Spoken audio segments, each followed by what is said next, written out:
O te whasisilatu o toi amatalia nei tau na mga whono a ofai tu la whono. Whamalole on sail pa i o mota. E whatati ese tau na mga whono a o lo sau nuana min stau tinam te maitai a tina o nuu mga whasotai. Ia tu la mea lau whionga ni min stau mo le whao wino lau sau nuana. Ia whaftai tele lau whionga le whonga whetalai. Mo tu maino la wanoa tu e whao au tu aisina. Whatau waa ma le vai vai. Nei aso. Ia whangata maile. Tano anga o whailo atu peari a nisi o tai ala o umono wha mausalima, wha mautu, wha tino e tonu o le vaenga le o le District Development Program. O le wha anga mo whainga whaiva. O wha peo na ave foi le wha mua mua o tu malo o tupe. Mo masini, o mea whainga ruenga mo wha a seta tau whaiwhaiva e au whiaiva a whangota o aria. A tina e o whātoanga o lafumanu. Ngā luenga e whaamarosia ai a wanoa tau tamau ainga. O nese e leni ua sosoani. I saunga le mua tau mafa, maua ai tupe maua. O whaamarosia ai le ngafa tau lima ina o ainga. Lima, o tina o mea tau lima, ma tina e lautele. Ua lango ina foi. Whaamarosia o ngā ruenga, whaafale langa, po kalame o komiti o tina, a tina e o mea tau lima, maisi ngā ruenga tautama a inga le nu. Ondo, o a tina e o pisinisi laiti. O sosoani tupe o TTP i pisinisi laiti, e ara li whale leo ngā ruenga, whaafai pisinisi laiti, tutono a fio anga o tu malo, whaatupuino a wanoa whai ngā ruenga mo tupe maua, ma whaamarosia o le whatamau a inga tu tono nu. Fitu, lango mo tangata e iai mana o ngā whapitoa, Chetsi. O sosoani fo le TDP i leo whaina, au fia ai o tangata e iai a fianga tu mau o le soifua. E ala i le tuina atu o no fua whaatawa le vale, mo isi mea whangaruenga sosoani. Lango i mana o ngā whapitoa, mo po kalame, whaamarosia ai le au wai o tangata uma, o anga wa atusa. Walu, o anga nuu tālonga matangata ta whamoi whafu. Ua lango ina foi e tu malo, le whaso ina o tu manga, masiva wha Samoa, au wai por kalame o tuto tasio Samoa, whale leia o malae, mea tau tālonga maasani o tu malo, ati na e tau turisi, ma pisinisi tutono nu. Iwa, malosi anga whafowina mo sauninga mo whaalavelave whafose. O whaonga ina foi e nisio tu malo tupe, mo di la, solar lights, whale e sulfai mo malutanga mo nuu, mati nae e sosoani tapena inga mo whaalavelave, whale natura. Se fulu, o isi i o ti ute, ma ngā luenga langolango o whonu whawai ma mtanga luenga le malo. Ngā lue whatasi ai le pūlenga, whilaua inga i le whanua o le LTA. O loo ngā lulue whatasi le whono whawai o nei tu malo ma le LTA mo le whamma ino ta whaala o awala. E mana o mia ai e tu malo, le maua se laisene pisinisi mai mtanga luenga o tupe maua. Whatu ulanga a seta e mana o mia mo le whatino ino o ngā luenga. Lua, o le por kalame o mo ngā luenga whawai taimi, lip. O le neso soano i tu malo e ala atu i le whono whawai. Restala ino ala atou e fia awai. Whasala lauina o whamtalanga mga lue whatasi ma le MCO. O lo tu ina atu foi e le MCO o onga ma le whamalo sio to mai mo tu malo ma le au whainga luenga.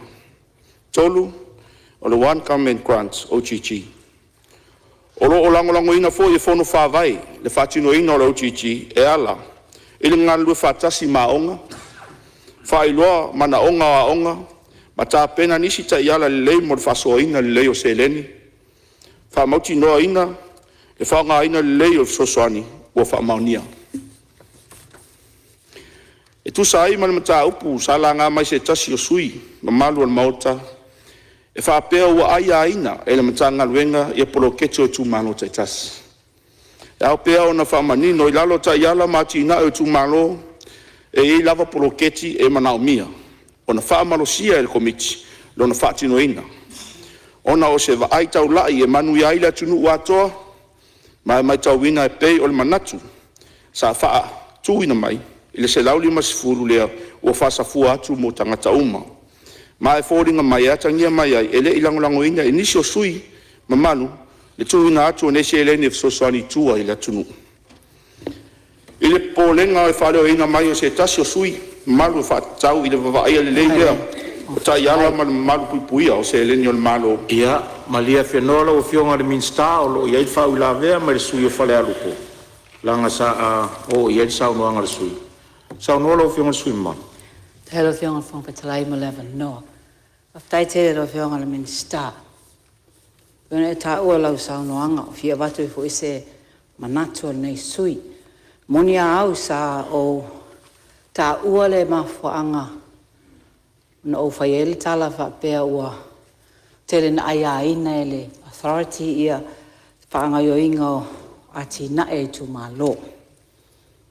Malai sa o na whaftai wa e maua mai e wasa o ina le sau noanga. Se whamtalanga na ele fōringa mai le ilangolango ina se lau le masfu a le langolango. Te le whaftai ele whinangalo le malo o le pito na laina a watu le la o tu o lalo. Onan whaapea o le se lau le masfulu back to school grant. E whaatupe mai el malo ilan tala o tupe tele. Ia e pewa toi a apa atu i tupe ale whonu whaavai. A le tau ati nai. O le tau whaia ni lato plo keki project. E o mai e ni lato ia pe o whaatise inga no wātua. O le yeini ati nai hoi ne income generating. Lona lua ilo se manato no e ta ua whaaftai. Wa ni fo ila ni whaate ita inga. O ni prokalame o tu ina atu le authority. O lo o whaapea o la maua mai se income. Ona e nana e ta ua o yeini ni fuafuanga. Ai le yeini e le ani prokalame o tino maltemine o loai. O yeini tupe o maua. O yeini ni aba noa.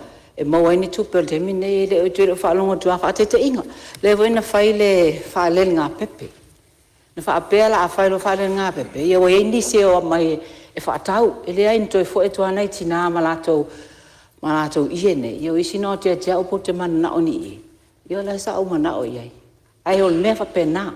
E tawan ona whaasau nia le authority ne po ni marketi po ni mea whapena. E whai on whaatau ia mea tō tino nei ma mea tamu whainga nei tina ma tamaita. E re ngata fo i tina e fo i ma li mea tau pisinesi.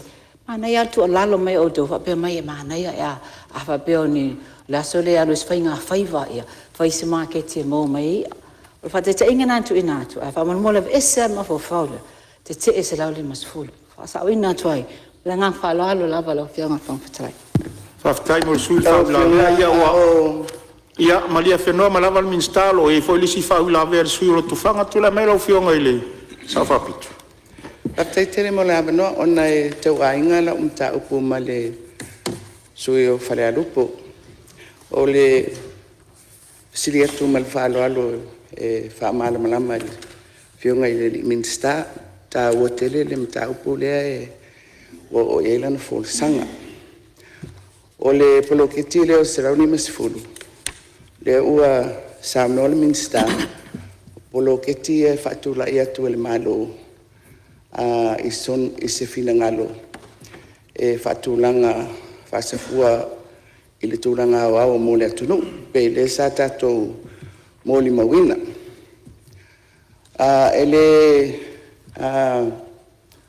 Nā tia o nisi o i tū malo waru mai le tupe o le tausanga whāna tupe le whanga soro nei i le whaasoa se lau ni masifulu po le lapa fo.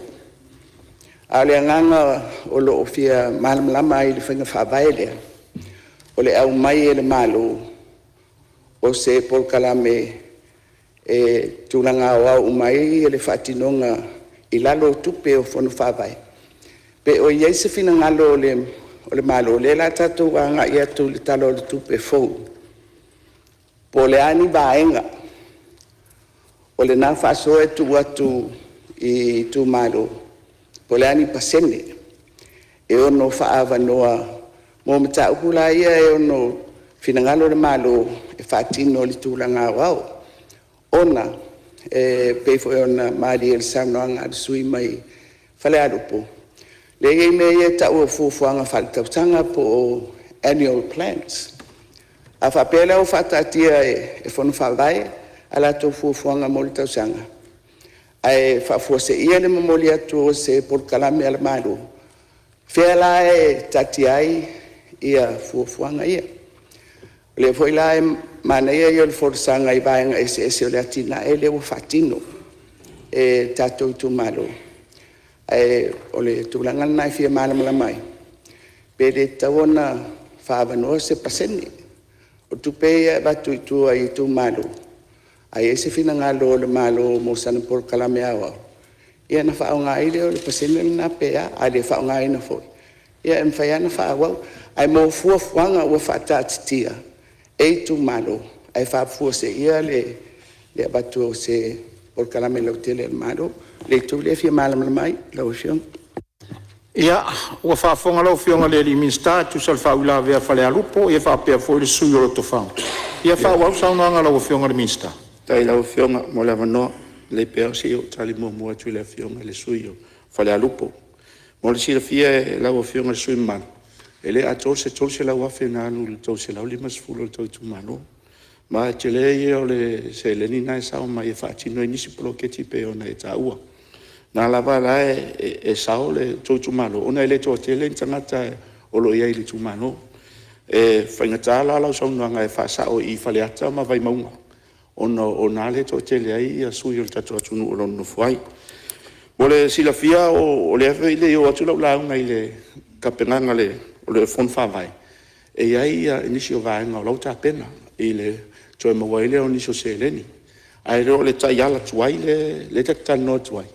O le eita iala fo o le lata pena o le desi foi financial ia ma o neita iala e tau lavan ta pena le business plan le tumano ona o mai le tono le committee o i foi la committee e va ai foi le sila le committee le ave el cabinet poni sailing poni ni company poni business e ale tau on fatino ma e tau foi ona manuia ile tumano ia ona o mai le tato i sai pe ona e sauno ia mo le silafia sa faatino lava e le tatou faiga malo ia nisi foi benefiti na manuia ia tatou tinā ua o le aso lea sa faoe le taiafetala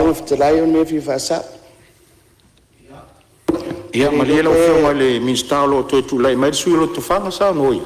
te rei lope o eseme o le malia ile minsta e winga i le vanga le vala lea sa o ulanga i natu i por kalame fala ko tele malo e tu watu mo fono favai wa ele mautino le namea ale o fu ia ele fa ngai no o tupe o le la esa no mai le fatatia o le afatatia ia fenga favai ele talo le tupe fo le la tato pasia ai o se me tauna mautino ele o se me le whaanganga o le tupe e abatu i tua.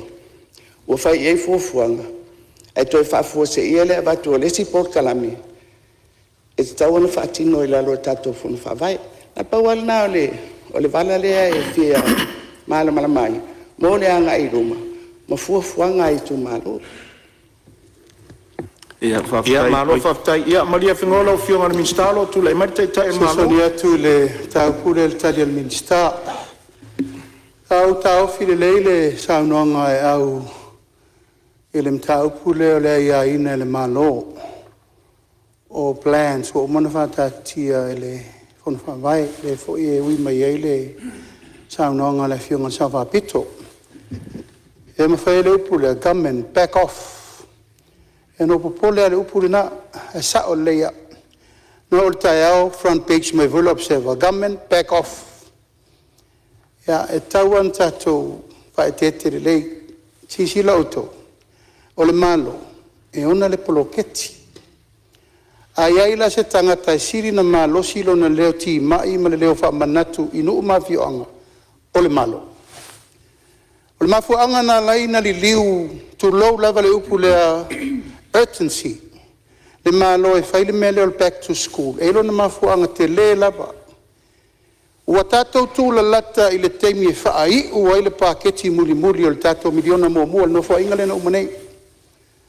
to ai la ia toe tasi ma le valu le totoe faai leo le tatou fuafuaga faatea muamua le tasi ma le lua i nuu mafioaga e faataatia le 5 selau mo le tupu seʻi faapaleini i uma mea uma sa fai o le vaai la le tatou malo ma le kapeneta ua uti le taimi ma e lē mafai ona tope lau ai tumalo le faaogāina o le tasi ma le lua le e tolu faamasina le totoe ma faufau le kapeneta o le a se faiga po se poloketi e vave ai ona faamatuu le tupe le itua ia saulo le tali ma le fautuaga le ana mai tatou faia se fesoasoani mo aʻoga fanau o ai e manui ai tamaitiiti aʻoga matua tagata uma o loo fai le sao toe foʻi ai tamaiti le ao ma o ina le mafuaaga na laina fai loa le urgency project lea back to school ina ia laugatasia uma tagata uma e agaʻi e faafailele tamaiti mo le toe foʻi le aoga o le mele saunoa ai le fioga i le sa faapito i tulaga o faiga faavaesao a leu saunoa atu le minista tatou faiga faavae na le tatou amata mai ai o loo 5 taʻitaʻina i fuafuaga alualu mamao o le tatou ama fono faavae taʻitasi e le tatou atunuu ae avaai lo le malo i tulaga e tatau na suisui sui mo mele lei ana o atu la le taimi nei lei faamatuu o le tatou back to school apenei o le tutulou lava o le saufaʻi le tupe lei a le laapasi le vaeaso lenei le 2 miliona i tonu o le paketi ai nuu mai tumalo maafuaaga la lanana lai lona liliu le tofā fai le auala e faamatuu vave ai le tupe lea ia laugatasia le atunuu ae faavagavaga le amataga fou o le mea saʻo lava ia ua tuai le tatou faataavili ona o le tulaga o lē faatoʻatau faataʻitaʻi nuu mafioaga le tatou poloketi o lē build up le capacity ma le auala ma le tomai i o tatou tagata faataʻitaʻi umai mea nei tatou faiatua o la le me fai le annual plan o la le faasoa vaai tagata faigaluega o la le matafai o ia fai faatulaga poloketi le mea ma le mea ma le mea ma le mea e voi la te mai tau atu le saunoaga ae au o le alilifa le tulaga mo tupe maua i oe o le fatu lenā o le tatou plan fou le laafai atu e tatauna iai se vaega tupe o le tatou 2 miliona lea e taatia e momo commercial project me la lea o le toe faataavale o le tupe ia toe maua le tupe ma lea e saunoa atu ai le minista sei taunuu mai faiga faavae fou na le tatou malo ina sisira lo laia e le alu uma le 2 miliona i te tonu o le faatulagana ua na o poloketi lava le tau te vaai le mena na faalua le tatou miliona e tatau na vaai le malo i le mea toe maua mai ai tupe le itumalo i le si faiga fou ma o le auala lanā ua manao pe faamamalama a le tulaga lava ia le faataatiaga o faiga faavae a le itumalo ia fai a le foi la faataatia atu le malo isi faiga faavae e silasila ai tumalo o ila e mauai tupe maua e le faapeana ona tatou e fau isi mea e le tulou lava overall country as a whole e manuia ona e flow le atiga eno atina e uma nei e tatou olo i mea tau commercial project o ila na le iai mea e iai pisilisi e le itumalo e tauna fai falepiriki faleoloa po au manisi mea e atina e ai falesuʻisuʻi o au maisi mea e se i tatia le tulaga o le oo mai e le faiga faavae fou leu saunoa i le minista e ona malamalama lo laʻi o isi tulaga mo le gasologa i luma o le tatou galuega pe o le toe fesoasoani atu le ma le faalolo malo faafetai lau fioga taʻitaʻi le malo masalo leu atali le ia se on sai mai lau fioga i le minista o tinama tamaitaʻi se itu atu le avanoa le minista o tupe tula mai lau fioga le minista o tupe faafetai mo le avanoa le ia pia fesoasoani ai ma taupu e fesiligia le tulaga lava ia le maaiga i tatou faatinoga o tatou tupe ma le managinga o tatou tupe tatou talanoa le tatou paketi iva sutasi tesi ma le 4 miliona lea ga approve kako paketi talu ai mo le faamoemoe le tatou atinaʻe nei mai ai fo le tausaga faatupe te lē tupe o toe e le se maaiga lelei le te lē o le tupe o le a le ata nae momoli atu e le o manaʻomia e pei o inā le faavae ai ia faamaʻite ia le malo po le a le auala e vave ai ona faamatuu atu le tupe Ma toe ta amilo le tupe lea. I to tonu lava i o le tatou watunu e tusa i o le fuafuanga. E pe o mafuanga i o ba utula i o tuai lawa fionga le fonga petalai. E wha pula ma soani foi. I le mata upolo o whatanoa ina ma le wha alo. Malo whaftai lo whionga le teita il malo le fau sao noa lo whionga le minsta tupe ia manino uma le vaenga. Ia tula mai lo whionga le minsta whawau sao noa? Ia, whaftai mo le whawino le. Tala, whamalulu atu le sao whapitu. Ia o leo tele i o tui lau whionga ia a le ua o mkwe to e tali mai. Ia a le ua uma tali mai le teita il malo ia marsui teita i lau whionga ma le whaaloalo. I le po lenga sa whale o ina mai se tasi o sui mamalu, e whata tau i le wawa aia le lei o tai ala, ma le malu pupui o se leni o le malo, o lo tu ina mai ati na e o tu malo. E whewha i lo atu ai mal manino e whapea. O li poti, lo whanga ina ai se leni o tu malo, po o whono whaavaita i tasi, e tu ina mai i le mtanga luenga mola la tosu suenga. Ai le tu ina atu i le committee whafoi steering committee, le au fi ai le fitu minister ono sui mai la tunu ma le ova mai le se fulu o fisa sili o mtanga luenga lo a fi ai ploketi fatino o i tu malo taitas ama e ona ilo le komiti fa foi ona ave leo le poti mtanga luenga o tupe mo le ilo ina po famali e ina pa onga tasi mai ainga i lalo tu la funo po lenga tau tupe le malo o Public Finance Management Act. O le nei whainga e au fi ai ma le siati o le ofisa su e tusili a le malo. Fato apasi ai lea o le lipoti, ma mawhai e o na whamatu atu roa nisi o se leni, mo fonu whaavai taitasi. E lea lai tu, o ti talitonu, o lo o mausali, ma mautu tai ala, o lo o whangai o iai poloketi, o lo o atangi ai foi, le pūlenga le lei good governance, ma ele o alo lava le komiti, i le ata o le la au, i le whaatino ino ala tu tiute. Mo le sila fia la o le mauta mamalu, e tu sa ai mata i ala o ati ina e o tu malo, o lea ua i ai vaenga o se leni, ua whaanganga, ma le whaatino ino, ma le whaangai o ino, nisi o pisi nisi, e whaafai luenga, ai se leni o whonu whaavai, a walto e mawai o nisi, ala ngā tupe whao popo mo i tu malo taitasi, i le anga i ruma. I le amata ai o le masino i ulai luafe luono, e tu sai ma le pasia ino le tu la fono ati na e o tu malo. O le afa perfoi o ne se e mai le por kalami. Ma le mata i tu o ati na e o tu malo. Ma le matanga luenga le purengo ati na e o tu malo. District Development Authority. I le polenga ntu ina mai foi. Fa pera le telo nga luenga ua tau aveina e fono fa vai. O le taimi nei, o lo faatino lava au a onga. A au whainga luenga fono fa vai, ma komiti. Manisi o matanga luenga malo, la tau te ngā lue whaatasi ai. O se tasi fo e leo o vaenga, o lo tau lai ai le au nanga, o le pūlenga o ati na o tu malo. O le tu ina atu leo o onga, whai pēr mo fono whawai. Lau fionga te whonga whetalai man malo o mauta, whailo atu, o lo whanga solo le le pēr, e tapenanga mo nei suinga. Ma o mai a fo e on whatu langa leo whainga luenga man pūlenga.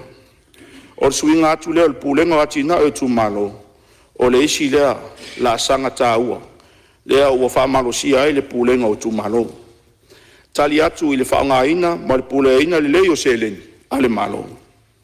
Ma le whaawawina o le langolango i tu malo, mo le au si eino ati nae, mo tangata lau tele, ma ati nae, nga whatau li maina. Lau fionga le whonga whetalai, fia ui atu si whamatalanga lea au nanga lo fisa o whai numero whamawina. Ile la tōmata whai oi, e tau wala le sau nio li poti SS, whai loilo, statistical educator. Ele ngawha ili tamau ainga, ai mai se foi, le soifua lau tele, o tapena ina, mal whalau iloa ina o masina, tuata, ai mai se foi, le tausanga teitas. O le upu moni lau o fionga le whongwhetalai, pe a lea se noam whai numera, mai lo ilonga ta pena ma sa uni lei, e le ma whai lava o na ato atoa ta penanga le tala tupe. Ai maise o ta iala ma whainga whaavae, o lima ta inai, ati ina e se ese o ta mawa ainga. Ta inane foi o le soifuanga, lau tele o tangata, wa au fi ai ma le tatou ta iala lo na lua. Ma le Ma le manuia Lautele o le atunu Pathway for the Development of Samoa ma taiala e vaenga maoti e se o le tamauainga sector plans.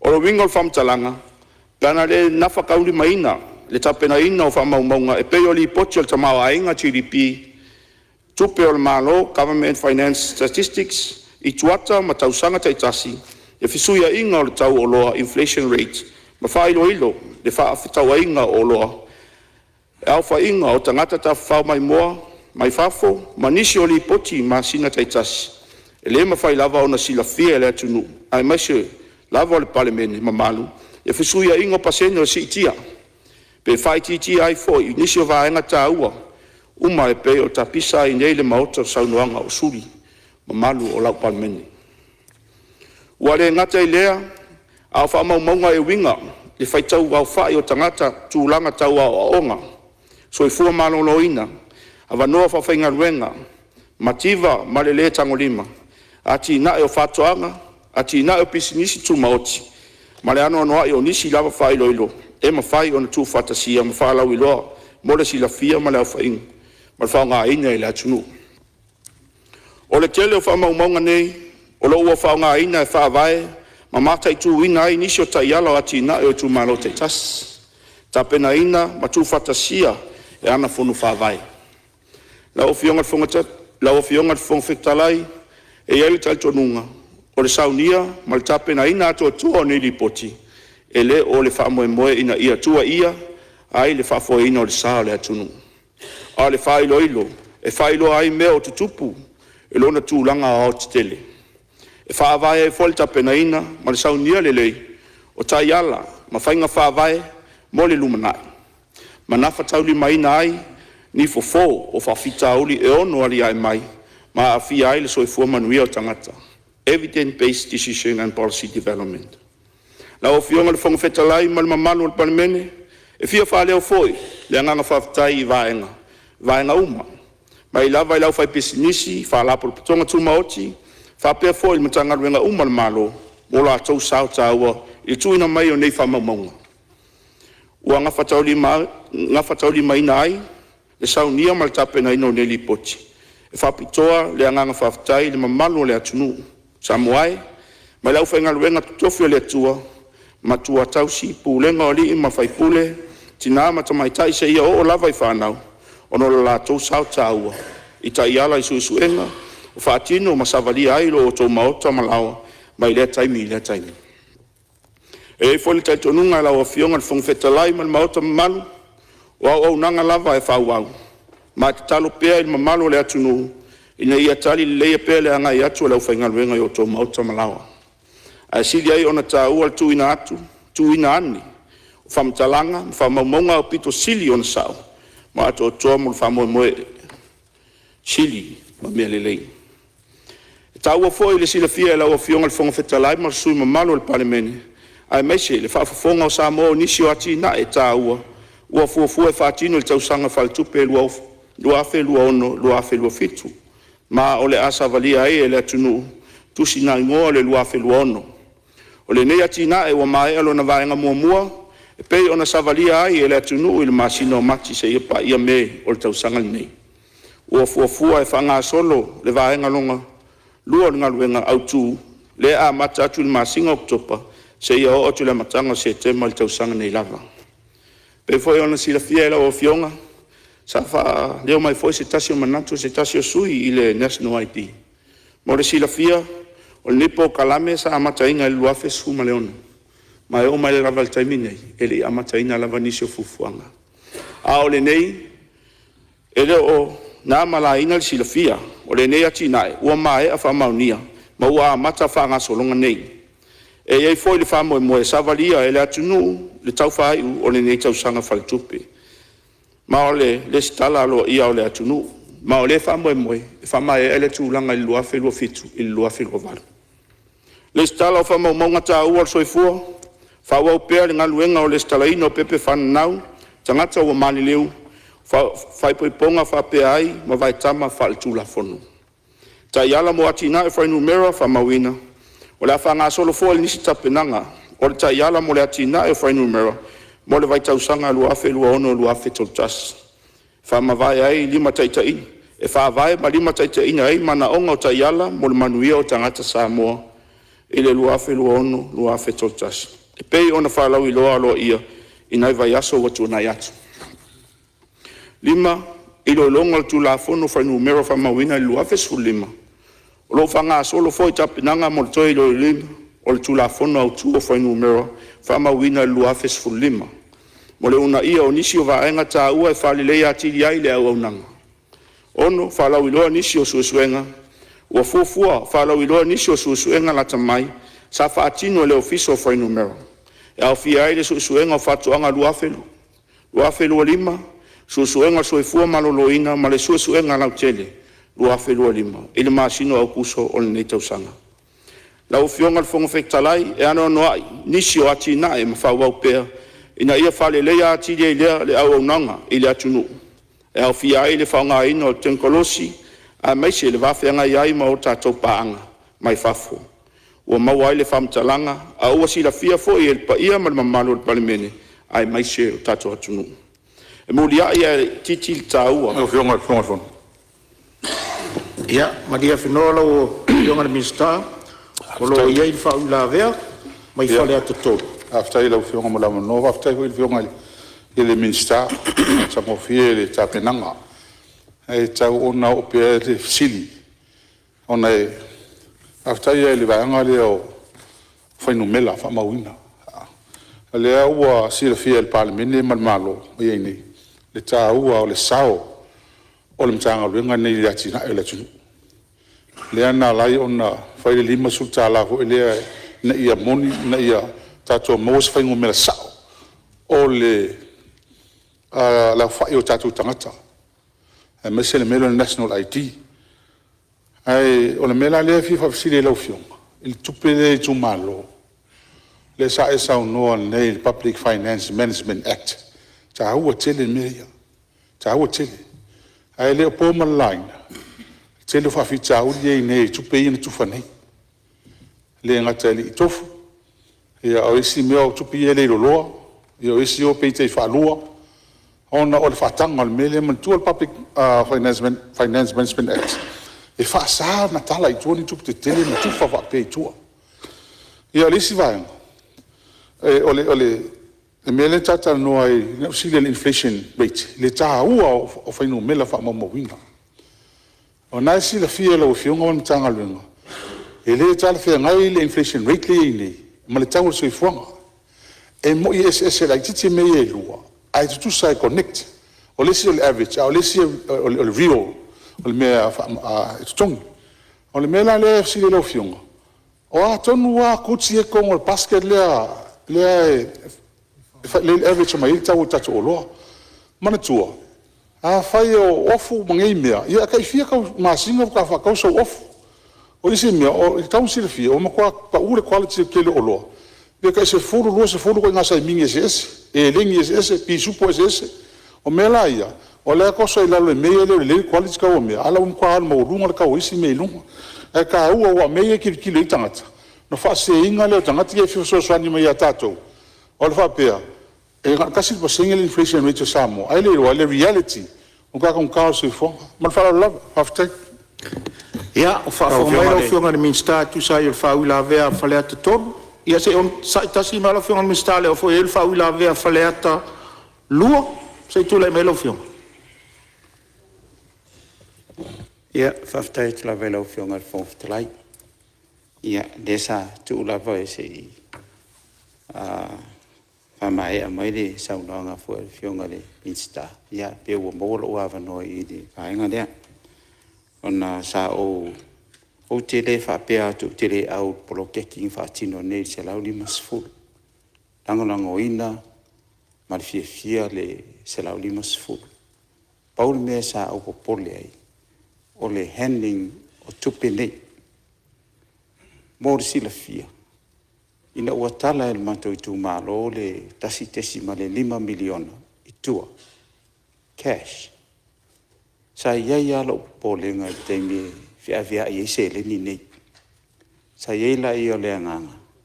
E le iai a sisi au ala e mwhai ona whaatino. pe a whapea o te tele ni se le ni whapea e tau na tufa. O le si mea lau fionga. A ye le taimi e te tele e whapea ni tupe ua tala i tua cash. E ye le service fee a bank. E mawhai e ona chai ia le tu maro. Te pia mātou, a whē lima se alau tupe bank. Na maua i le hene. O le withdraw i ngau tupe nei. A le nganga lea sa tau mawhai atu iei. Pere ia sisi au wala. E mawhai e ona whaatino. Ia aua ne i mama. Aua fo i ne i ese whare tonu. Ia ai mese tu whai nau se le ni nei. Ia malefisidi lau fionga. Po ua umatuna a Kutel's report. O tupe nei na maitua. Wa lai ona tua e maitua lesi vae ngā tupe. Ia ai lea olo o whasoa soha tupea. Ia pia le nganga lea lau fionga mista. Whaftai mo lea wano. Ia, whawhongbaua lau fionga minsta tu set whaula vea whalea te toru. Ia, mare whaula vea whalea te lua. Tu atu lea wanoa tari foi tau lau fionga. Ia, whautai lau fionga te whangwhetalai. Au pea ona whamanino ni sio tūlanga pel tu whainol se eleni. O le sa tā pena le matanga luenga se system. Maol nei system. E le mawhai ona e tala whaalua ai. Se vanga nawe e kango e suilo i ngoa i whapalani i whasamoa. Ia ai maua rai taimi le siak te e leo whainga luenga. Maol nei system. O le system le sa whaanga e tala i tua le tupe. E li whapea na manual tala inga. O le nei system a te tala mai whale a lupa e sa utua e tala i lufi lufi. E fiki i le system. E le whaina e tala wa umana e tala. So la asa le le ya le system sa tu whaina i le se leni. Ma e leo e fo se po lenga mtanga luenga. O nisi vaenga pe o me no uta ua ne sa o le ngoe whasa mo tan whapalang. Ia o nala e le maua le system. But al taimi le meno check kai e lau whainga luenga. O na e mauai. O le foi la ua o to e whai e lenga luenga. E to e wha foi me se leni ia. Ia. Mo si la fia foi o se leni nei ave tu malo. Ona o le ta ua whapea e te tau ona ave e tu whapea whainga le whai e le statio la tu se leni. O le tato fonu whawhai, isa NGO. E le eise pitanga. O le whangaanga mai se leni e te tonu o le watu sa o le se leni. Ma NGO se loa tu ai lava i la to 1.8. Whai e o la to fufuanga. Paualea. O le tapenanga le sa whai, sa tapena le tanga luenga system. Ia ato toa man le el whangaino le se leni. O le inflation rate, ia. Tal tono to vala o tu la fionga le pule au mai. E ova male lua se lau kuts. E fati no ele calculation le. Ma ele ma fai ona e sa no mai na le mo. Vai mo. Ona le tele o isi kuts.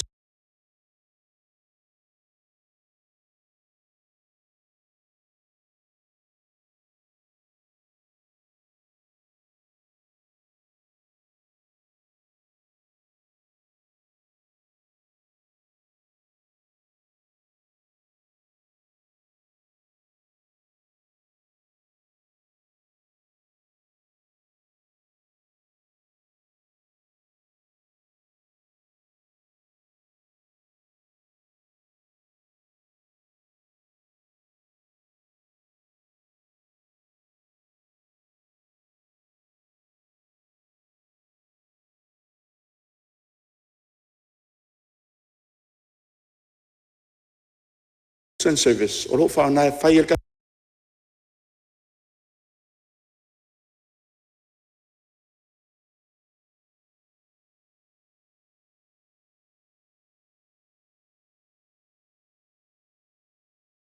ia ki ngā ingol ka kua kungu umale ki ingol malo. Wai le mawhai o ngai mese inflation rate whapia. And in reality, on kwa kamka la. Ia, malwhala la. So fitalai ko se Ia, Maria Fenor fia la fina ngalo le sei tu atu la manor tai tai maro o tu la mai la fio le na ato oe fix mo le mata le vai. Le mata le vai o tatu ID. National ID. A sa o le national ID. Sa o matunga lunga e tot sa no mai e.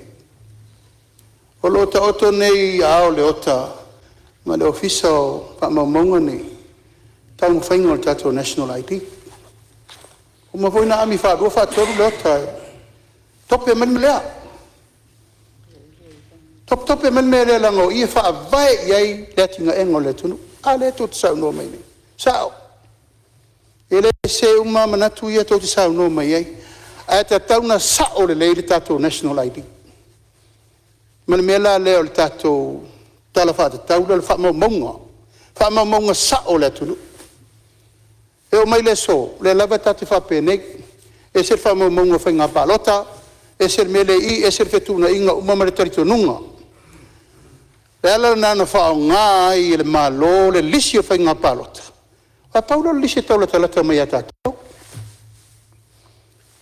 na laina ma fu na fa nga mele le sui mo mal on sai mai e fa mau tu mo lua fe lu furvat le sa no mai le ota e o tu ina o mau tu le tato system e ma wa mai accuracy o me to te atunga mai sa o le ele se ai onol minister e se le na mata fa yo ya le la ngai mersi ingo ta wo lo sa tisi fu vang le la o mal tiute ma le sui mo mal kuku mai ko kongu le miska la ka kari lang makanga le ase yo aku ile kau loa le kulango ka ko price control board e ma o loa yo kiuke o kau ma vese kiuke mama malai ai awal fa pusa la mai lango le kau fa mama me o mele sa no mai ai le fionga su fa le tasao langa taunta to fa etete ile handling o tupe te tele nei ia le tato fa te se lauri masfut o me mo tau no mai foi nisi sui mane pa to ya loyal backpack mele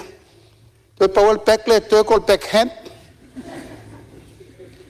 ya ai on sa o le fa solo tu level fa mo ina ia ala tato fatita la tato fatita ntato fatita tato lima suta la mentu feo ya dala nganga no mai o mele sole tu fesiria le to la ngal lima suta lan tu na ia se ngal mele to tu fatula ngatune ele la titir mela ya mol mtanga ngo fa momonga awa volta to national ID le e mo waila palota could be help you on your travel or le fale mai it's a national ID mela le sui mal on sai mai avela banor sui mal sai to fa mamla mai ana fa la o na mtanga ai nei te o fele terna fiul minister ta wa wi it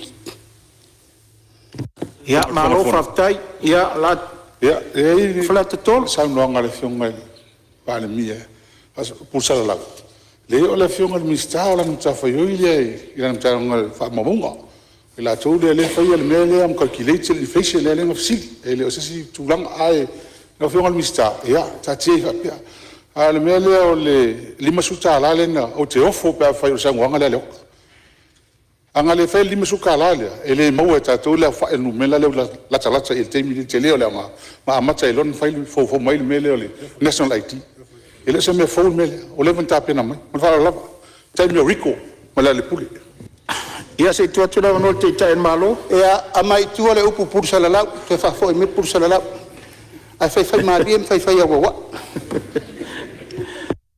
lo fionga fong fitrai ia o le mai ta watu le to tu lai mai le fionga ile sui o lo tofanga e se tu lai mai pola se ia fa tai lava mo le no o le tuli lo lava o le malama o le ua ilunga lava o tupe nei e fa awala tu e tato fono fa vai le te mawa tu le sa no anga le minister ile fa so le na lo se la uli misfulu fatus tu sa le limas full ta la national ID o le sa no mai ale minister o le senga o le fa so le na o le limas full ta la na fa le vaenga le o fa monga mai na muli ta ia tu la fono o le fa nga ina o tupe fa so fa pe Ani tato wo mai le se launi masfulu. Wo sa no mai le minister o le senga o le fa soa ma le tufa o se launi masfulu mo a onga ma le masfulu ta la mo le national ID. Ona o le tupe le se launi masfulu o le tupe o tu inatu I fono fa vai. A o fono fa vai o NGOs, o tino e tua atu o le malo. O lona winga, atu loa, ia le tupe lea i whala pautonga. O whanu whawai, po isi whala pautonga i lea awe e le whasoa. I ona pule leo latou i le whasoa. Nā paua lea, lau a whiunga le whunga whitalai. Ele i loto whanu whawai. E whasoa se lauri misfun. O le fina ngalo, o le malo, e whao ngā tupe a whanu whawai. E tufai, e se lauri misfun. Nā pauala nā lau e whiunga. O le pōlenga, le voe sauno mai e isi sui. Po o muli ta ia whainga whawai ma tūla whono. O le whaao ngā ina o tupe ale maro. Paulea, boa le sauno mai. Le ona NGO, ia whono whawai. Pule lātou, ai awa lātou ai. I le fuafuanga le ale malo, i le tufa, o se lauri misfut, mai whārar. Ia, o lea, la tuatu lava no le teitai o le malo, pe au te loa le vaenga le sasau no le teitai o le malo, le futu e sauno. Ia, tuatu lava no le whiunga le pāmia. Aftai, o te loa o umana batu le whamanu manga i le aunga. Nā laina pāsi ar kāpeneta, le tufa ina tu o le tātou back to school.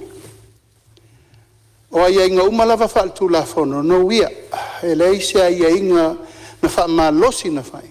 Na whono le kāpeneta, ina wawhia maile minista mana na mtanga luenga maile tu alalo, o le mele tau na whai. O ai inga fo ia atu ngalu, ia ele sui whaapele i mali lia, ia i whono whaavai. Na whai consultation. Ele i whaapele i whaisa whaateltel nong, whaatara na umalawa lima sutasi tu malo, o lalau tau si sira le mele da whai. Saule tali, talia. Ele la se me whaapea ua tau, ele i mali lia, whono whaavai. In tau pulea, na whamanino, au whionga le whungwhenai, na mali lia. Ina ua tasi moe le fina ngalo o kāpeneta. E talia le whautuanga le minista. O le a whai le tātou grant lea. E fsosoni mo le back to school, lea na whai. Ai o manatu ina i manino langa lai whaafonga me lea tunu, umal whaafonga me whainga a whono whaavai. E le aise me so o na whaia. Ele malo, se ia bananga, ua soal pule, lea ua soal pule. O isi whai a whainga whaavai fau e tau sao noa, tuen minista, te loe o iela na sao noa. O whainga whaavai e pui ai le malo i ana tupe whaat. Finance Management Act, lea la tātou tiutiro le temiri nei. Ai sea, pōlenga la lea tupu mai. O matano loi tu malo, ua le tau sisia whainga whaavai, le sa batu. Nef tata sui atu nei, lalo le attorney general, e iai le avanoe le malo, e a apailo na lima i tupe, ta office. Ona ea, ua iai la le whaaru whaale te tau lea wadia i mai. E male mea lewa le na tupe le alo se tala. Ato se lau lima sfuru, tu lau al whaafonga mai e le tunu. E iai tangata na whaamaoni, e iai tangata na whaitong fiti. Ato la nei le ma whau o tala whaalua tala whaatolu tupe.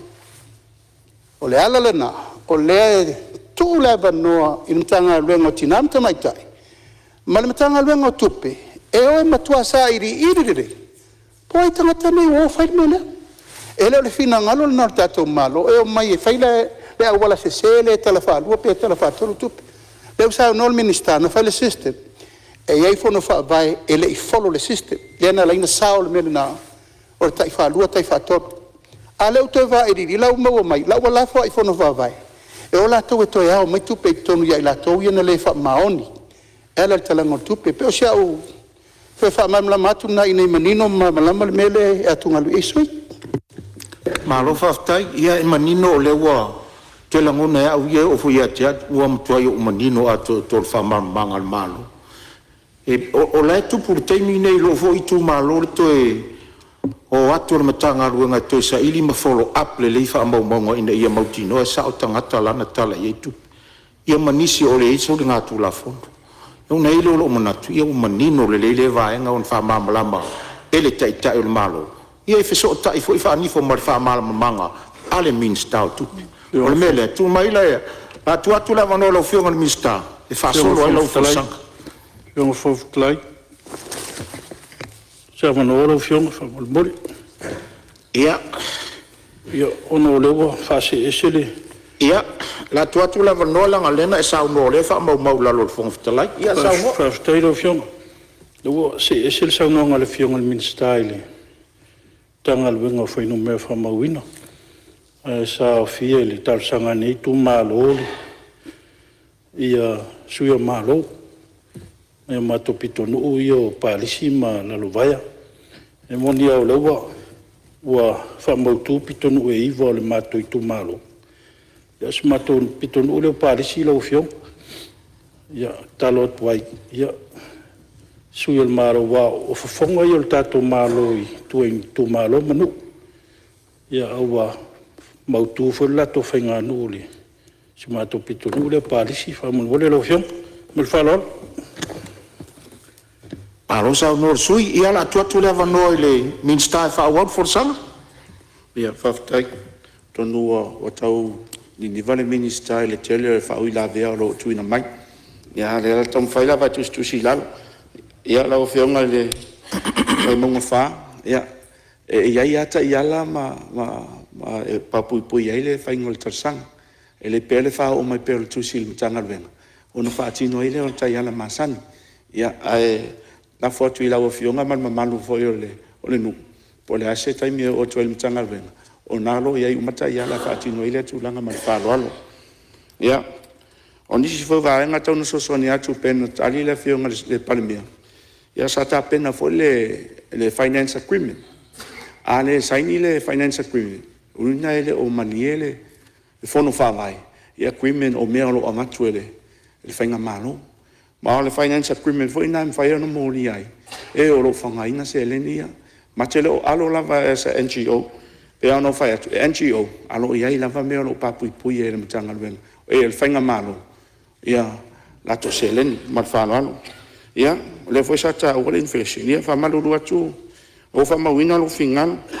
Pawale o Samoa e tota lai vai vale tau le little pensini a o fiti e fata la fitu fa sa monta la ya tatu alfo le tiso e lima ta la tol tasi ia Samoa fiti e lima ta la lima lua sa monta la so e tangta tu fiti lo Samoa pe ona pawale me fi fa sa o lo so nga ma fa lo e o tu ale Ia, o le tu lai mai fa le ya la u fa pas ya lo fio e ai le tu fiti fa tau ta la Samoa le pensingi fiki fa tau ta la fiti ya sa wo fa pena mai ala ta mo fi ma fiti na sa no mai to ta la mon tu pu pensingi e fa ka la kiso e mai ese fo ia ko na pensingi ko na kiso fa ta wai ka la fiti la ko ngi ka fiki ka la fiki ko ngi ka fiki ka la Samoa mal fa la fa stai fa wa sa no lo fionga minsta. Ia ele fainta fina an te loa ese me o tama la mai tulanga ne a le la u tau fai fa wa la u so nanga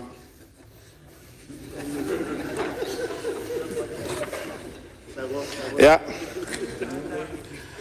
tau foi le silfia la o fionga fong fetalai su malo le parlamento e o nisi foi o fufuanga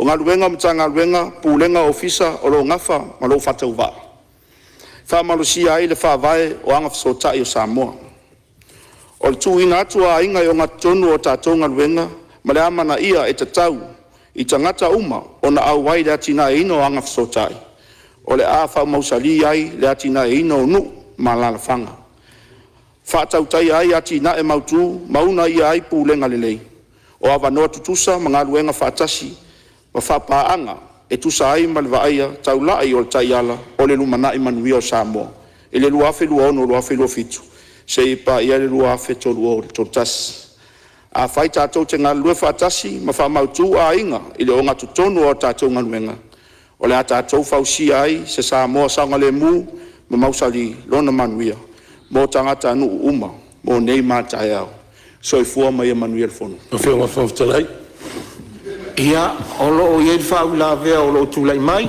ia fale atasi e tu sol sa no anga minsta. Sa o whātaritari lawa pe o saunanga le whionga minsta i mta upule sa au taua. Sa au taua i mta upule o le whale o le mau. Ia, me se foi o le anu whale o le mau. O na leo tamata watu le taiala o whaongai no tupe whunu whawai. E le o awhia i le tūlanga le mai le se lau awhia a le mātou a whunu whawai. E whaonga i le whale o le mau. Te launga lango ina le mta upulea. Ai leo se polo keti a le mātou tū malo le whale o le mau. Ma le anu whale o le mau. O le tala whaasoro pito sa moa. Mena e le ino uto e fsiringia lau a whionga i le. Nanga pese i o le la whaonga ma i le se lau a whele a le whunu whawai le mātou tū malo. Ai leo pose dilo le tū malo o pito sili long tō te fitu afe. Ana whaipolo ke ti ilunga tangata o le whainu melo tangata. Se manu whapene tala se mātou 5 miliona, pe 1 miliona. Fua le whainu melo tangata. Ia ala atu e watu fuela ma ne se lau afe. A lele umal back to school o mātou. Na ana te talo te whapena, na ngā leu te wawai atu. O le mea lea, mātou te lango lango ina pe msau no mele whionga le palmia. E leo te mamau e atol se lau tau sanga o le whale o le mau. Ia male ano whale o le mau. O le tala whaso le pito sa mo, ana te talo te whapena, a ini alo whala o whionga mista. To reimburse me tupe nei, ale nei i tu malo. Si tu e tau whaso e o a tebi nei. E le atol back to school o mātou. Nena awalo famtalanga ta oto e fa pena e fa sipolo fitele al talo tu na aini alo fa ina ye langa tia umatangata ma vea ile mata upule o fale lo mau o le meto tino le malo le wa wala atu le nei tu malo fa ma meto tino le malo le ngal tal fa sol pito ya aini si la to an fa pena ya alo fa me nei tu malo to tene alo fa lo Malo whaftai ia leo atu la iatu tai tai malo tai whai tau tu Ia, sofina ola malo tali atu ia langa leu wha uma mai sa unonga whionga le riminsta. Pe lava no utang whai atu lau whionga tupu fia le aso fo ina tatou whila whai. O uma le mātou whiautana inga ma le teitei whono, tatou whono wha mai, tatou i tu malo, whaleata mua. O uma whai no mai ia sui o le tatou nui vai moso. Yung altamal fale amatea maune mamanule ua mato filo. Ola tau lava na mali lie fa ngali se lawa felea mon bloketi. Na fa ma ite tu lava le malo. Le fa mo mo. Ona le tato tala fa solo pito. Al ma le malo. Ol bloketi lo tu malo. Ele se mea e anga na le malo fa mo mo.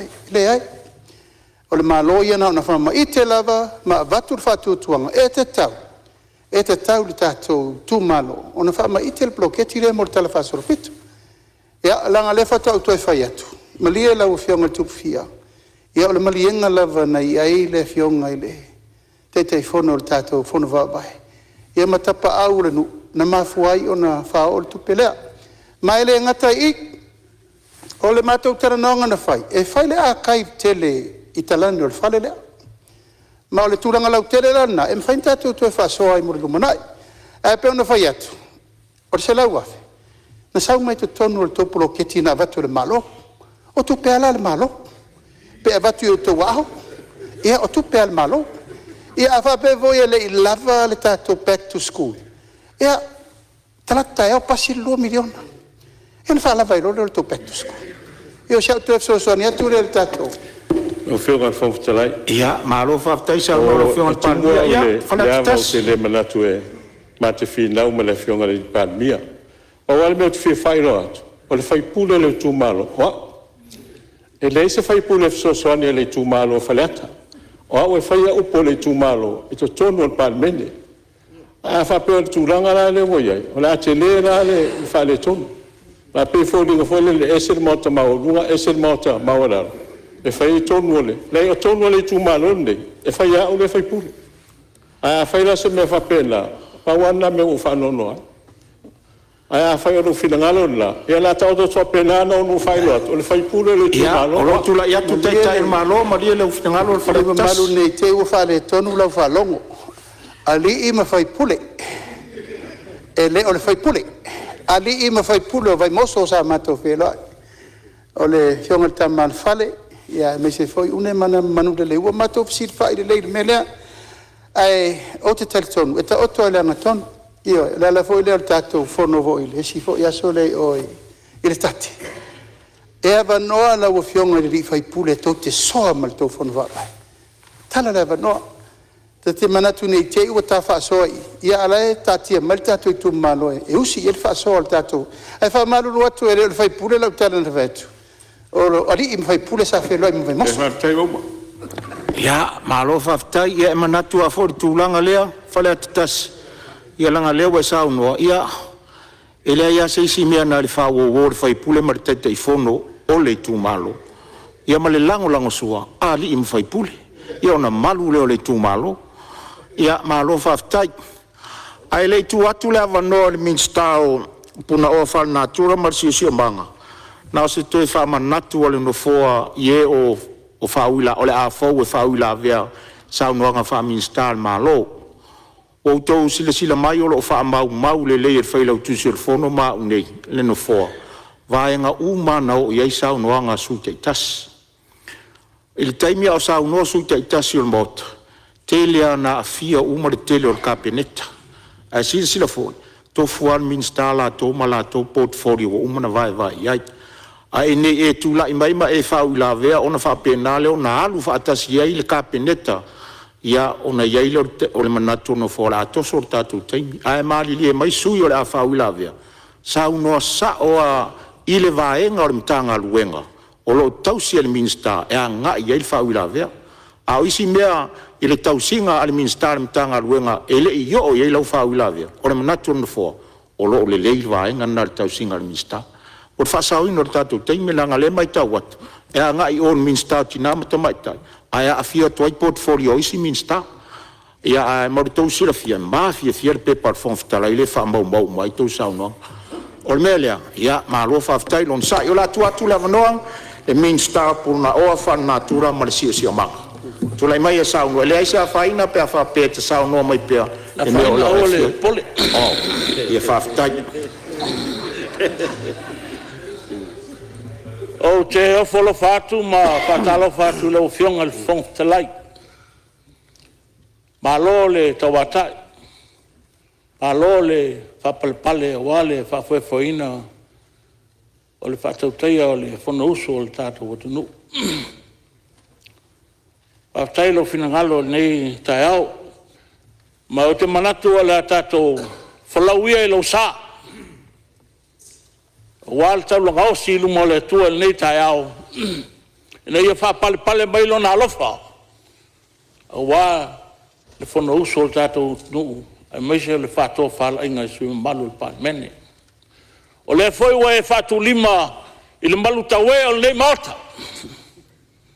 O wā le taua loa, ma le alo ia o tofinga. O wā le malo, e whapefoi le tua ngai, a ea sui mabalu uma nei maota, I tofinga o tatu tau awene nei.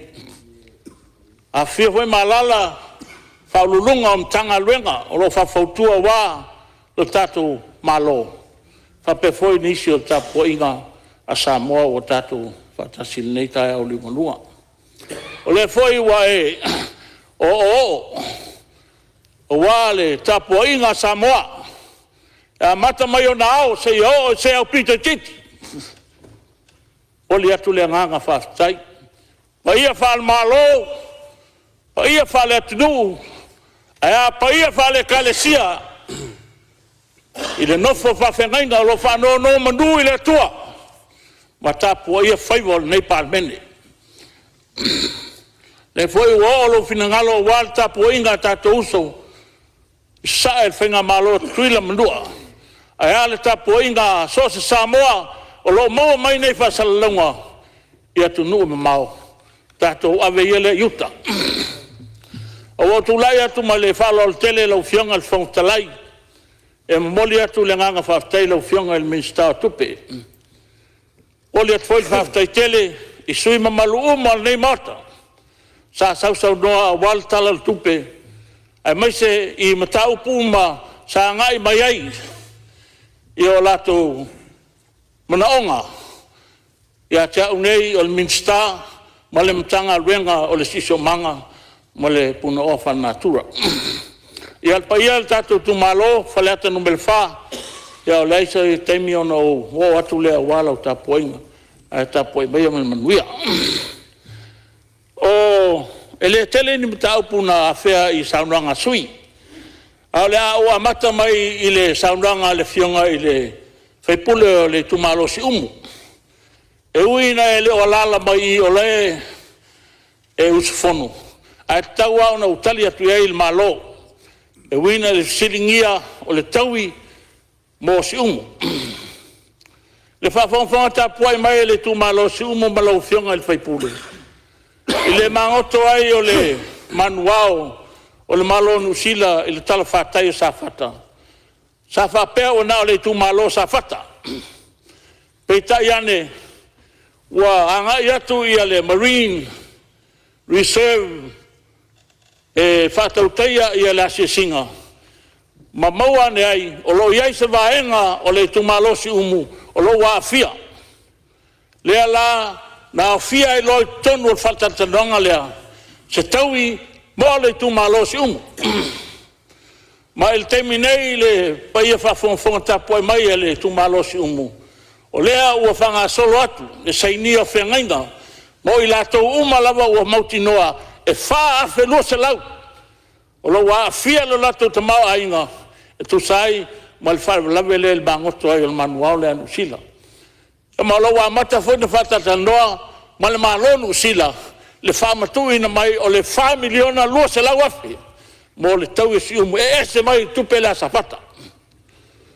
O lo manino le lei le mtaupu ma o le tulanga tonu na o lo oto ai le mtaupu i le tumalo si umu. Ma ta sanga foi tatu tumalo ina yo to tapuai mai o lo fanga solo pea ia fufanga tatu malo i le vam no sila e tua ia e moa o le memo tino adna tau fianga ile fontalai o no o mai le ile saunanga le fianga ile sui o fasalanga numertas ile moa mai le o fasalonga ua fata fudaina le tele o la pisi i le maketi salelonga. Mo lea solo valena la unga ila ufionga ile li whaipule. Sa upolo ina ile mtanga luenga ina ia. Ia mo lea mata ituina ile mtanga luenga. Mai fautuat fo ia ila to umalava. O lo iai ia nofanga o lo taula iai ia la pisi ile mo tele sa la fai e fa pefanga fo inei ile talfatai o pia. Ona o mai lea ile finangalo le fionga ile whaipule whaleata tonu. E tene ta upun saunoa ia ile fionga ile li whaipule. O le tūlanga ile tele o ta vale o loa a mai tonu tato nui ala e stemi on tali atu le fionga ile li palmia o ia lo ngafa mo le tau veina o le tiute o le LTA. O le tūlanga i a ting ta vale. O lea ua whamautu mai tu la fono. O le Waste Levy Regulations. Ma o la tu ina tu le Revenue Board mal kapeneta ina i whamautu ina mai. E amata ao mai ai le tingi whango unga o apainu whatasi e ma ting ta vale. Pea pasia tato talo tupe nei whamautu mai sfinangalo le Revenue Board mal kapeneta. Ona ua mai le mta upuna e fsiringi ai le ai o se tala o tupe nei il tupe la safata. Ia lo fsiria o la me ka o mai ai i tana ele se vai nga tupe e ono fa matu atu kwa faila la wa ia tupe. Mai mo lo se le fia bal fa fo mai le tumalo. O lo mai a u malava. O tele mai lo ai il tele o fam talanga i lunga o penga te fai langi. A mai se langi mai mo le tele e fo ngasu. Ki ngā maka ki ngā karinga. I tua ina o malo fe mai wale se kupe o wha ngā ser tupe. O le ia kupe walo wha ngā solo te minei. Le wha matu ina to tupe. E se fulu afe mo le tupu la fai o safata o loa ngā wā I le whamanuanga lea. Mai le temi nei, o laua maka whaalu kongo lako pēr akang. Ia se leni, mo le tufto fuina sa fata. Mo le tali atu nai winga le taupu le a sa fata. Nau ki o mai, takaro. Ia, le foi le se fai se malolonga lau fionga mista. Vangere. Whawhione lo ia ia ua whawhitai o lo marusi si o whonga rusu. Kai, e o le tupere. Ona o le malamalama.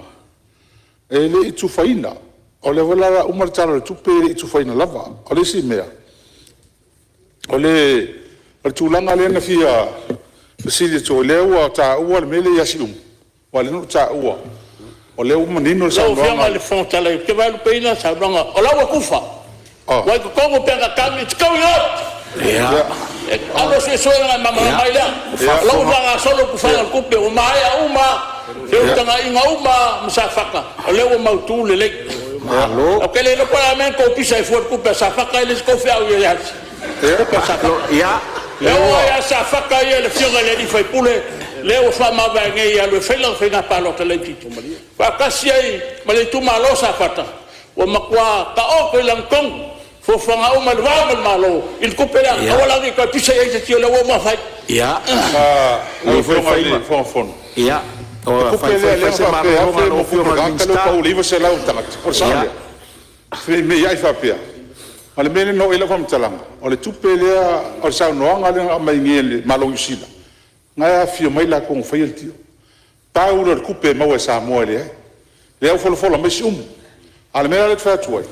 A fai mo si ko mo sa mo ato. A wale va ngoko ko o toi wota sa. Malia fenore suyo fala todo. Kala kua. Malia fenore suyo fala todo masalo le ato lo tula i mai le. Lo tula ia tu tai o malo e fai masuyo le minsta. Al mea le te le tato pisa le. So no le malmalama. A tauni tangata siri na pisa le tupela sa fata runga Facebook. O le alam fonta. E o le pula le na fai. O le se kope o whao ngase sere, fas le kope. E la sa no le fionga le li minsta. O nei le so. O la la va tuel tupe i tono bank account. A va se unga foli te telefono ya fui mana le vaenga ma la isa la no e tau fa so. Si la o tau tupe nei. La fa pe nei ma le spotlight le va i New Zealand. Po la tato me fa tupe nei. Pe sa o no fa so tupe. Na a vela vanoa ia sa fata. E matua ilo le lei ia sao tangata tonu e alu ia tupi. E la fai. A fai e sala le umi. O au le Minister of Foreign Affairs e leo oe. O mana ma fono wa vasa manaia.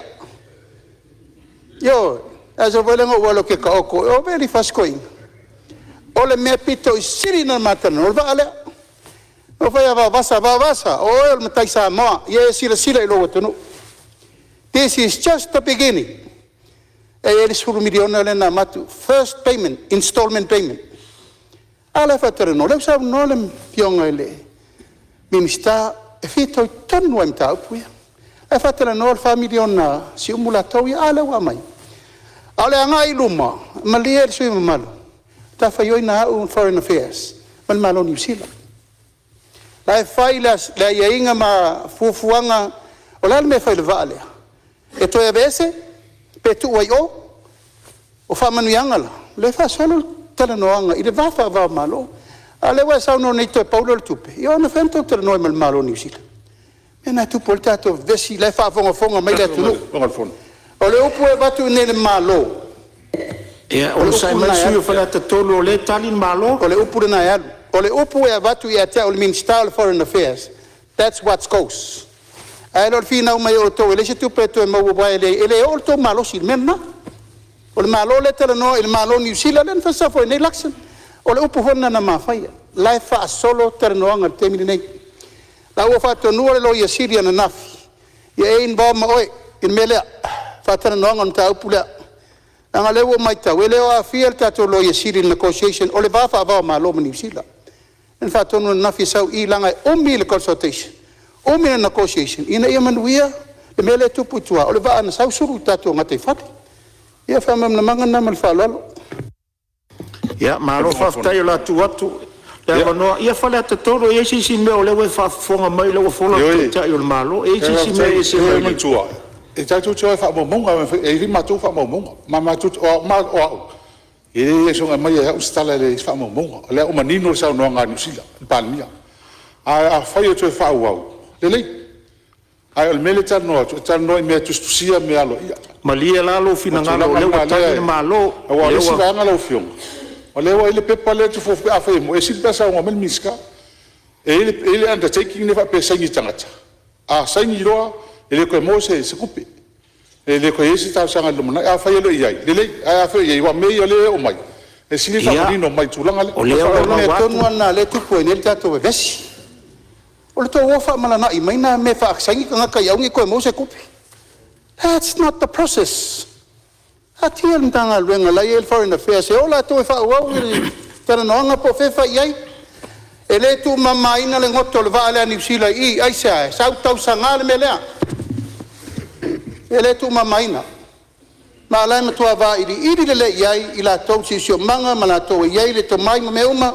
Le tu watu e maltato lo yesiri o e va ai me pito siri no le lei mo le tunu ato nga mena le fa mai fa pefa o so kan ka sengi re ko mo se kupi mena le tu po nel fenumia yo tato me Malie fale ata tolu, malie sui tai tai le tuangai. Ia le sa ta olo ngoa. Malie sui tai tai le tuangai se iso soni atu le mfoa.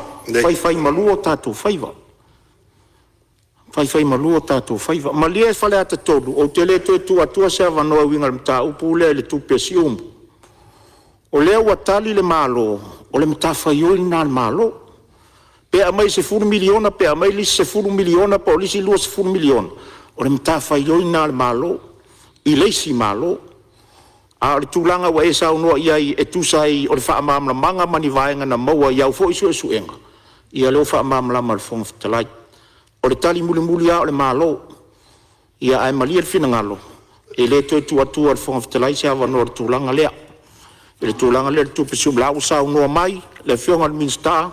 E onga le mtanga luenga ma le si o manga ua faina. O lau fasolo.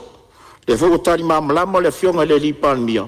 Le la ua feu tanga inga ma le palmia o le la tunu. Ia, tatu talia lupe o maundu. A le tūlanga le wha maumau, le tangata la tau maana wha maumau. Leo tali manino o tai malo.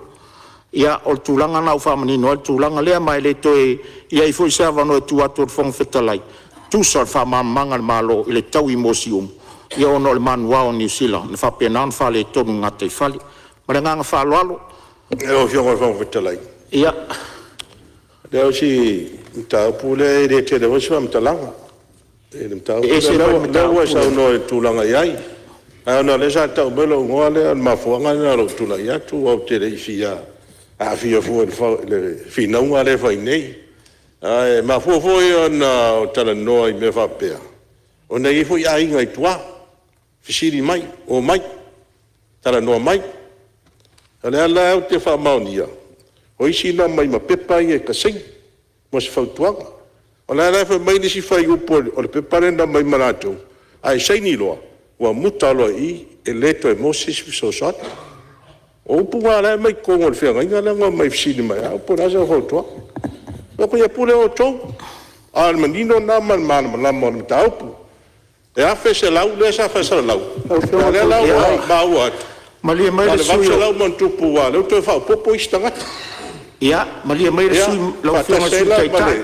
Se leni si Malia mai o whianga sui taitai, la se tuatu la no, la se tuatu se fai ma vai mai. Tuatu la no taitai malo. E fa fonga mal taitai fono mal komiti o lo ngafa mal rufi no tupelea. E le tatau na yeise me le lo al malo ya inga ina vea. Ango ila le puna mel tu inga mele fa tupu a fa lo ataua. Ma ese el tau mo fai le malo e fi na tupe fa bopo. Alela ave tupe fa saini tanata o mali li e leto e maua se stupe. Au whenga te telefono ma tātua komiti, so si sila i whamatalanga i e mai e le tāra whengai. Ma su e mai la whamamonga pe sa o lal me lea. A mai whamamonga, tā pāla o whionga whamatalea, mai whamamonga tu e ngā saini la nei whamei utou a inga. O le whape mai a saini lo, e leto e Moses whamanianga. O ila le e vai manu al tātua mta upu le tau whai. E se le negotiation le whaasanga i le malo, mo le pui o le tunu atoa. Ma tua ingata me sanga la le tua le wha o lo ata, welfare mai asaini loko le seme. O le whaatonunga na nal tato komiti. O mori mai stau li poti vavel ka peneta te alfono, ka peneta te au. Ma me wha mamalama le tau pulea. Malo whaftai, tau pulea, salo whaangata re, no forta no ina tau pulea. Pea no usoso atu lau fionga suita i tai le tua ngai mwhale ata tō. Ia ele a mwini wha maunga sa lua whawhina wina mai whawholesi ia la leo mwaenga na. Ni whatu se la wholeo tō whawhonga iai, o la tāpena la malo. Ia wala au atu wha maunga le mea ia pesa o tua inga leo whai. A i seisi a whina ngalo e whau la vea tu sa le mta upulea. Ia e wha malulu atu, o la le mausa o avandoa. La lafo atu, lau fionga minsta, wha au lau saunanga. Whaftai lau fionga le whangtalai. Ia, au tō uma ia le pisal tupele. Ia, wala vai na. Le ua watu whina ngalo le lipan mia. Mai, to my understanding, ele aise mea whapena o lo whanga solo atu. I le mea le tō te sauno mai ai. A lau sauno pal mea o whatunuina komiti lea. Ele tauna aise mea le ilo el malo. Ia, on o mai lea i sui ho i o le nei maota.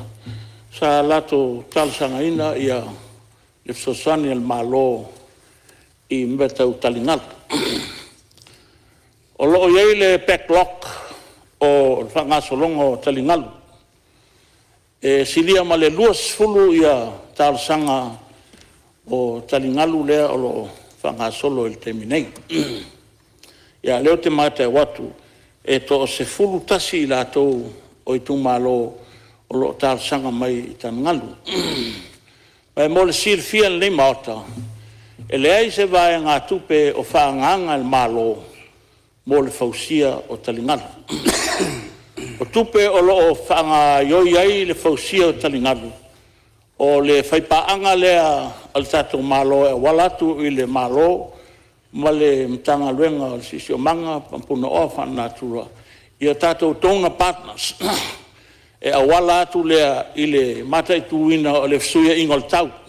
Le climate change lea o lo maua mai ai le sulu 5 miliona mai le malo Australia, e 2 miliona mai le malo Amerika, e whapena foi nisi prokeki, o lo o whiutanga i nei le mtanga luenga o sisi o manga ma puno ofa natura, e whatangsia nisi malo, mo le au mai o se eleni nei, e whaanga mo tatu talingalu. Ia e le paia ma le mamalu o sui sfono umalawa ua sau noa mai matal sanga mai. Ia leu sa noa le tai o malo, e le ngata ina whaaleuina le maota nei. Ia e leifo ina e a mai leu tal sanga tustusia. E ave le whaururunga o tanga luenga, e kopi mai minsta, ia ona mata i tuina lea o le whangasolonga. O le process, e au mai tal sanga, ona ave le komiti, ona whai leo site visit, ia ma whaita ua whonga, a mautule lei, ia ngā sua lo leo whane, e whatupe ai, ngā luenga le ngawha ma le mtanga luenga le au nei, ia ma o leo malo loa fo le mtanga luenga, i le au nani atu i kato paanga, e sosoani mai, ia awa ia le atina aina o kato malo, i so stafa. Ia, o te roa na alpau ia ta upu sanga i mai ila o mtanga luenga. Ina nei misi ia te au sesi mta upu. Ia, o fionga ronga fono. Ia, o whai ui uta nganga minsta la o fionga ili. Ia, e si vai na ta ua lea na uta ua e. E la fionga minsta atonu. Mea ia o manufa alafua ia i tafa ingata ia ngai laka mai a kaku. Au taun fai sufuanga tutitia o masi wha mai tele e fio inai siasi e. Ia lesi mea i tangata ia, i tamaiti ma tangata ia, soli nufuanga lea mo. E ta aua tele fai sufuanga e fio ia. O peo ire kia e koe mkai whauma, pusi e tangata se tulo. E o whakupula ia. E tau na fai sufuanga i. I le vaenga lea, man whalau lava. Ia man me hole o le kako, au nino lena taua ia faafetai mo le talimai Ia, tuatu le wanoa lau whionga minsta i ua whaiwi u lau saunoanga. Ia, whaftai lau whionga ele. Sui o whaleata tolu. Ia, ua whamawina lo whinangalo. Ma o lea mātai tuina ele tanga luenga. Ia masirisira toa e mta upu ia we la ngā. Mo le pui o sanga le mo le aifo o lofa i e tato la pisi. Ia, se vanga nau a isi si mea nsi sui ia na o tarsanga toile lo whionga te pongo talai. Se i o pa ia tui lo tu malo lo tapo e mai. Ia, le pa ia o tato tu malo fa fai pule whaleata no mele wha. O wale a fio fa whengainga tau langi. E kale sia ke wisiana umai tono o tato tu malo. E fa pe foi le whionga le alo tui tonga mele whasata laua. Lau waki moko paa. E fa pe foi le whionga ale ma uru mo la ainga. Ngafo sanga toe ma le tulua sa tuma fono ma lautou wha le wa uru na whale rima iei a inga e wha flata. Te moli atu le nganga whaftai i lautou tapo inga. Manuia foi whaiwa lautou whaipule. E ono lautou talo ma lautou tapo inga. O le nā ua whaasolo atu ia ati na e o le tatu tumalo. Nā ua umao na pasia le LTA. Ia mawhelo uma le tenta o kako o wala leu wha solo na wa amata. O wala uma ia e luan tutoe o le whianga seina. Ia matua mua. Le whaua toe wha matu atu le toe wha leo le wana leo uman whai o safuni. Ia le whaua iei le rato annual plan. Mo le tato se leni le 2 miliona pe a whai pasi el talo stupende. Ia whamanu ia inisi o ati na e el tato. I tu malo. Moli atu le nganga whaftai tele, lautou tapua inga. Ia le pa ia nei maota, wha malulua tfoi. A la foi so tau whaafonga o si foi le leo te malo. Ia, mokong masangi lawa ia ale. Ia, manu e tele le, kono uso Samoa, whaftai. Ia, malo whaftai, ia usa ausi le saunoanga le whionga le minsta puna ofa natura ma sio manga, malo ta pena lau whionga le minsta. Ia e whamalo atu fo i ofisa sili e meise le pulenga le tanga luenga puna oa whanatura ma sio manga. Ia e loto ta pena ma fsoswani mai tamara tanga luenga tulau lo whionga le minsta. Ia ua e manu iai whaiva e meise lana saunoanga tari fuai tau nisi vaenga na langa e mota. Ia ua tātou tonu mai lava le tātou iputi o le awa uli watu le pau o le mota. Una umanatu lea. Ia o le asauni mai le whionga le minsta o mtanga luenga pisinisi ala manuia malaipa, pulenga tangata ta whao mai, pe a tatou fo i mai le malo longa le auti. O te whasisi latu o whatatia ese te urmanga le whono hao whai tula whono, mo lana malo longa o le auti.